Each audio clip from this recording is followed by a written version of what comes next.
খোকসা উপজেলা প্রশাসনের উদ্যোগে আইনশৃঙ্খলা কমিটির মাসিক সভা অনুষ্ঠিত হয়েছে। মঙ্গলবার বেলা 11টায় উপজেলা পরিষদ সভাকক্ষে এই সভা অনুষ্ঠিত হয়। সভায় সভাপতিত্ব করেন উপজেলা নির্বাহী কর্মকর্তা প্রদীপ্ত রায় দীপন। বিস্তারিত থাকছে মঞ্জুরুল ইসলামের প্রতিবেদনে। সভায় উপজেলার সামগ্রিক আইনশৃঙ্খলা পরিস্থিতি, সামাজিক অপরাধ, মাদক নির্মূল, ট্রাফিক নিয়ন্ত্রণ সহ বিভিন্ন গুরুত্বপূর্ণ বিষয়ে আলোচনা করা হয়।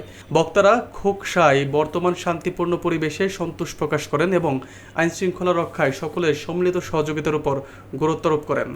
সভায় উপস্থিত ছিলেন সহকারী কমিশনার রেশমা খাতুন, উপজেলা কৃষি কর্মকর্তা আব্দুল্লাহ আল নোমান, উপজেলা স্বাস্থ্য ও পরিবার কল্যাণ কর্মকর্তা ডাক্তার মোহাম্মদ আরিফুল হক, খোকসা থানার ওসি শেখ মইনুল ইসলাম, খোকসা সরকারি কলেজের অধ্যক্ষ মোহাম্মদ আব্দুল খালেক, আনসার ও ভিডিপি কর্মকর্তা Tamanna Akter, fire service station officer Mohammad Habibur Rahman, press club সভাপতি পুলক সরকার, এনএটিভির কুষ্টিয়া প্রতিনিধি নাজমুল হাসান সহ বিভিন্ন সরকারি দপ্তরের প্রধান, ছাত্র প্রতিনিধি এবং ইউনিয়ন পরিষদের সচিববৃন্দ। সভায় একটি সুষ্ঠু ও নিরাপদ খোকসা গড়তে সকলে সম্মিলিতভাবে কাজ করার অঙ্গীকার ব্যক্ত করেন।